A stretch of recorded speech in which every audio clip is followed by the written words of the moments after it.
নমস্কার বন্ধুরা, আমি পলাশ বিশ্বাস আর আপনারা দেখছেন পলাশ বিশ্বাস ভিডিওস। আশা করি আপনারা প্রত্যেকে ভালো আছেন এবং আপনাদের বাগানের প্রত্যেকটি গাছ ভীষণ ভীষণ ভালো আছে। বন্ধুরা, থাম্বনেল এবং টাইটেল দেখে কিছুটা বুঝতে পেরে গেছেনই যে আজকে কোন খাবার নিয়ে, কোন সার নিয়ে আজকে আলোচনা করব।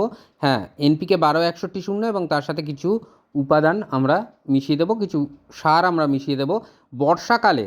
এই সার যদি আমরা যে কোনো গাছে, সেটা ছোট চারা গাছ হোক বা কোনো বড় গাছ হোক, সমস্ত গাছে আমরা কিন্তু এই 12-61-0 এবং তার সাথে যে উপাদানগুলো দেখাবো সেগুলো কিন্তু মিশিয়ে দেওয়া যায়। তো আজকের যেটা বলবো, জবা গাছ ছাড়া সব গাছে এই খাবার আপনারা দিতে পারবেন এবং যেমন ফুল আসবে, তেমন গাছের বৃদ্ধি ঘটবে, তেমন চকচকে সবুজ পাতা থেকে শুরু করে সবটাই থাকবে। তো আজকে যে পরিচর্যা দেখাবো, 10টা মিনিট চেয়ে নিচ্ছি আপনাদের কাছ থেকে। একটু স্কিপ না করে দেখবেন, আশা করি উপকারে লাগবে। আর যারা সাবস্ক্রাইব করেননি, সাবস্ক্রাইব করার অনুরোধ রইল। আর যদি ভিডিওটি ভালো লাগে, HYPE হাইপ যে অপশানটা দিয়েছে এখন ইউটিউব, ওটা যদি ক্লিক করে দেন তাহলে অনুপ্রেরণা যোগাবে আমাকে আগামী দিনে আরও ভিডিওগুলো আনার জন্য। তো বর্ষা চলছে, বৃষ্টির মধ্যে তো আমাদের যে কাজটা করতে হচ্ছে সেটা হচ্ছে গাছে এই সময় কিন্তু আমরা রাসায়নিক খাবার দেব এবং 12-61-0 এনপিকে, এটা নিয়ে একটু বলে নিই। 12-61-0 কী? এটা হচ্ছে মনো অ্যামোনিয়াম ফসফেট। মনো অ্যামোনিয়াম ফসফেট হচ্ছে 12-61-0। তো এটা হলো সমস্তটাই জলে দ্রবীভূত, ওয়াটার সলিউবল। তো এই সময় যেটা করব, তার আগে বলে দিই কাজটা কি করবে। দ্রুত উদ্ভিদের শিকড়ের গঠন আনবে, ফুল ফোটা বা যে কোনো যদি সবজি হয় বা ফলন হয়, মানে ফল গাছ হয়, তার ফলন বাড়াতে কিন্তু একটা মানে কার্যকরী, অত্যন্ত কার্যকরী ভূমিকা পালন করবে। এবং সবচেয়ে বড় কথা, কোনো চারা গাছ এনে যদি আমরা লাগাই তাহলে কিন্তু এই 12-61-0 অবশ্যই স্প্রে করবেন বা টবের মিডিয়ায়ও দেবেন। পরিমাণ, কতদিনের ব্যবধান, সবটাই বলে দেব। তো যেটা বলছি, মানে যেটা করতে বলছি, সেটা হচ্ছে এই 12-61-0 যদি আমরা সঠিকভাবে ব্যবহার করতে পারি আমাদের বাগানের গাছগুলোকে, সেটা সবজি গাছ হোক, ফল গাছ হোক, ফুল গাছ হোক, যে কোনো গাছে খুব ভালো রেজাল্ট আমরা কিন্তু পেয়ে যাব। এবং সবচেয়ে বড় কথা, এই 12-61-0 জবা গাছ ছাড়া সমস্ত গাছে আপনারা দিতে পারবেন। এবার বলে দিই যে ব্যবহারের মাত্রা বা ব্যবহারটা কীরকম হবে। যদি স্প্রে করার জন্য নেন তাহলে 1 লিটার জলেতে গাছের সাইজ অনুযায়ী, যদি চারা গাছ হয় তাহলে 5 গ্রাম নেওয়া যেতে পারে, যদি একটু বড় গাছ হয় তাহলে 10 গ্রাম পর্যন্ত নেওয়া যেতে পারে। ভালো করে জলের সাথে মিশিয়ে আপনারা স্প্রে করে দিতে পারেন। আজকের যেটা দেখাচ্ছি এর সাথে তো আরও খাদ্য উপাদান নিয়ে স্প্রে করব, তাই জন্য পরিমাণটা একটু ডিফারেন্ট হবে। তো সেটা দেখবেন। তার আগে আমি শুধু যারা 12-61-0 ব্যবহার করবেন কীভাবে সেটা বলে দিচ্ছি।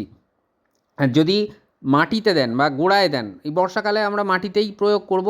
তো সেই ক্ষেত্রে প্রতি লিটার জলে বা আমরা 10 গ্রাম করে, 10 গ্রামের মতন আমরা কিন্তু নিতে পারি এই 12-61-0। মানে খুব ভালো কাজ দেবে। যে কোনো চারা যখন বসাবেন তার থেকে 30 থেকে 40 দিন ফুল আসার আগে পর্যন্ত আমরা কিন্তু 10 থেকে 15 দিন মানে ব্যবধানে আমরা স্প্রে করতে পারি এই 12-61-0। গাছের গ্রোথ খুব ভালো হবে।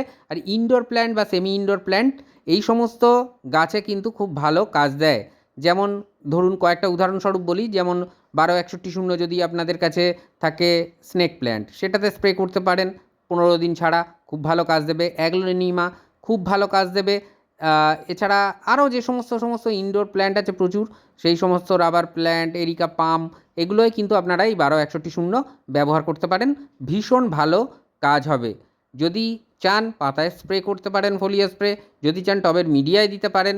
আর এই 12-61-0 এতে কিন্তু নাইট্রোজেন রয়েছে 12%, 61% রয়েছে ফসফরাস, যা কী করে উদ্ভিদের শিকড় এবং কোষ বিভাজনের জন্য সাহায্য করে থাকে। আর এটা কিন্তু ক্লোরাইড এবং সোডিয়াম মুক্ত, যার জন্য গাছের কোনো ক্ষতি হয় না এই 12-61-0। আর হ্যাঁ, যারা মিউনিসিপ্যাল বা কর্পোরেশন এরিয়ায় থাকেন তাদেরকে একটা কথা বলবো, আপনারা কিন্তু এই 12-61-0 বা যে কোনো রাসায়নিক সার ব্যবহারের আগে যে জলটা নেবেন, ওয়াটার সলিউবল কোনো জল যদি নেন, তাহলে সেই ক্ষেত্রে আপনারা কি করবেন, আপনারা কিন্তু 24 ঘন্টা জলটাকে উন্মুক্ত রাখবেন। ট্যাপের জল হলে তাহলে ক্লোরিন ফ্লুরিন যেটা থাকে সেটা কিন্তু উবে বেরিয়ে যাবে। তো তারপরে আমরা এই সার, রাসায়নিক সার মেশাতে পারবো, তাতে রাসায়নিক বিক্রিয়া কিন্তু হবার সম্ভাবনা থাকবে না। তো এরপরে কোন কোন ধরনের গাছে আমরা ব্যবহার করতে পারবো আর কতটা নিলাম দেখলেন। তো হাফ টেবিল চামচের মতন আপনারা 1 লিটার জলের জন্য ব্যবহার করবেন, যেহেতু টবের মিডিয়াতে দেব। আর এই 12-61 ওয়াটার সলিউবল, দ্রুত গলে গুলে মিশে যাবে জলের সাথে। আর কোন কোন ধরনের গাছে দেওয়া যাবে, ফুল ফল সবজি সব গাছে এটা ব্যবহার করতে পারবেন। আর অবশ্যই গাছের বর্তমান যে বয়স থাকবে, আকার থাকবে, তার উপরে নির্ভর করবে। তো যেটা ছোট আকারের হবে সেক্ষেত্রে আমরা অল্প করে স্প্রে করে দেব, বড় আকার হলে, একটু বড় আকারের গাছ হলে একটু বেশি করে ভিজিয়ে দেবো। তো এরপরে কোনটা নিচ্ছি, 12-61 তো নিলাম, তারপর কি নিচ্ছি, তারপর নিচ্ছি ম্যাগনেসিয়াম সালফেট বা এপসাম সল্ট। অনেকে রঙের পড়ে যান যে সাদা চিনি দানার মতন তো ম্যাগনেসিয়াম সালফেট বা এপসাম সল্ট হয়। তো আমি বলবো এটা আরিশ কোম্পানির। তো কোম্পানি অনুযায়ী ডিফারেন্ট হয় কালারের ব্যবহার, মানে করে থাকেন এনারা। তো সেই জন্য একটু ডিফারেন্ট হবে। তো ম্যাগনেসিয়াম সালফেট বা এপসাম সল্ট যেটাই হোক নিতে হবে। সেটা নিয়ে নেবেন কতটা, 2 চা চামচ পরিমাণে নেবেন। 2 চা চামচ, টেবিল চামচ নয়, ওটা হাফ টেবিল চামচ ছিল, এটা চা চামচ, 2 চা চামচ পরিমাণে আপনারা নেবেন। খুব ভালো করে গুলিয়ে নেবেন। এমনি দুটো জিনিসই, ম্যাগনেসিয়াম সালফেট এবং যে 12-61 যেটা দেওয়া হচ্ছে, দুটোই কিন্তু খুব ভালোভাবে জলের সাথে গুলে যায়। এবং ম্যাগনেসিয়াম সালফেটটা দেওয়ার কারণ, প্রচুর পরিমাণে কিন্তু পাতা আসতে সাহায্য করবে। পাতা হলুদ হয়ে যাওয়া বা কুঁড়ি হলুদ হয়ে যাওয়া, এইগুলো কিন্তু একেবারে হতে দেবে না। এই ম্যাগনেসিয়ামের ঘাটতিটা এ কিন্তু পূরণ করে দেবে। তার পাশাপাশি কী পাচ্ছে, নাইট্রোজেন পাচ্ছে, ফসফরাস পাচ্ছে গাছ। ফসফরাস শিকড়ের বৃদ্ধি ঘটাবে, নাইট্রোজেন গাছের নতুন ডালপালা শাখা প্রশাখা এনে ঝোপালো করবে গাছকে। তো এই ওয়াটার সলিউবল যে দুটো জিনিস দেখালাম, দুর্দান্ত রেজাল্ট দেবে। কতটা পরিমাণে দেব, এই যে গ্লাস অনুষ্ঠান বাড়িতে জল খাওয়ার জন্য যে ব্যবহার করা হয়, এই গ্লাসে মোটামুটি 200 ml পরিমাণে তরল ধরে। তো আমরা এই যদি বৃষ্টির মধ্যে দিই, মানে বৃষ্টি বিরতির দিন বা অল্প বৃষ্টি থেমে গেছে, তো দেখুন সিন্ডার মিডিয়া, এটা গোলাপ গাছ, আমরা কিন্তু 100 ml করে এই তরল দেব। সেটা সিন্ডার মিডিয়া হোক বা মাটির মিডিয়ায় হোক। রিপিট করব কত দিনের ব্যবধানে, যদি মাটির মিডিয়া হয় আমরা 15 দিন পর রিপিট করব। যদি সিন্ডার মিডিয়ায় থাকে কোনো গাছ, তাহলে সেই গাছে দেওয়ার ক্ষেত্রে আমরা 10 দিনের ব্যবধানে রিপিট করব। এই পদ্ধতি, গোলাপ গাছ দুর্দান্ত রেজাল্ট পাবেন যদি আমি যেভাবে দেখালাম, যত দিনের ব্যবধানে বললাম, যদি এই খাবার ঠিক তত দিনের ব্যবধানে ততটা পরিমাণ করে দেন, দেখবেন দারুণ রেজাল্ট আপনারা কিন্তু পেয়ে যাচ্ছেন। আর 100 ml করে দেবেন 10 ইঞ্চি টবের জন্য বা 12 ইঞ্চি টবের জন্য। আর 8 ইঞ্চি হলে 100 ml-এরও কম দেবেন, মানে 50 ml-এর থেকে একটু বেশি দেবেন, কিন্তু এই 60 ml 70 ml দেবেন। খুব ভালো রেজাল্ট পাবেন, সমস্ত গাছে দিতে পারেন। জাস্ট আমি বলবো জবা গাছটায় দেবেন না, কারণ জবা গাছ কিন্তু ফসফরাস পছন্দ করে না, বিশেষত রাসায়নিক। তো সেই জন্য আমি বলবো যে জবা গাছ ব্যতীত যে কোনো গাছে আপনারা এই তরল ব্যবহার করতে পারেন। একেবারে ছোট অবস্থা থেকে ব্যবহার করতে পারেন। এই যে আমার যে রঙ্গন গাছগুলো দেখছেন কতটা ঝোপালো হচ্ছে, পলাশ বিশ্বাস যেটা তার বাগানে করে সেটাই কিন্তু আপনাদের সামনে তুলে ধরে। তাহলে কোনো চিন্তা নেই, নির্ভয়ে আপনারা দিন এবং এই তরল দিন, খুব ভালো কাজ দেবে। এই যে জারবেরা গাছ, এখানেও কিন্তু আমি দিলাম, পরিমাণ একই, যেভাবে বললাম সেভাবে দেবেন। এই যে রঙ্গন ফুলের গাছ, এখানেও আমরা এই তরল কিন্তু দিয়ে দেব।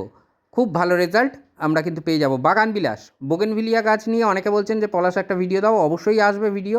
যে হারে বৃষ্টি হচ্ছে, সেই গাছের মানে মাটির অবস্থা বা প্রুনিং এই সময় করতে হবে, সেই অবস্থাটায় দেখাতে গেলে কিন্তু একটু সময় লাগবে। একটু ওয়েদারটা ঠিক হলে আমি কিন্তু বাগান বিলাসের পরিচর্যাটা নিয়ে আসবো খুব শীঘ্রই।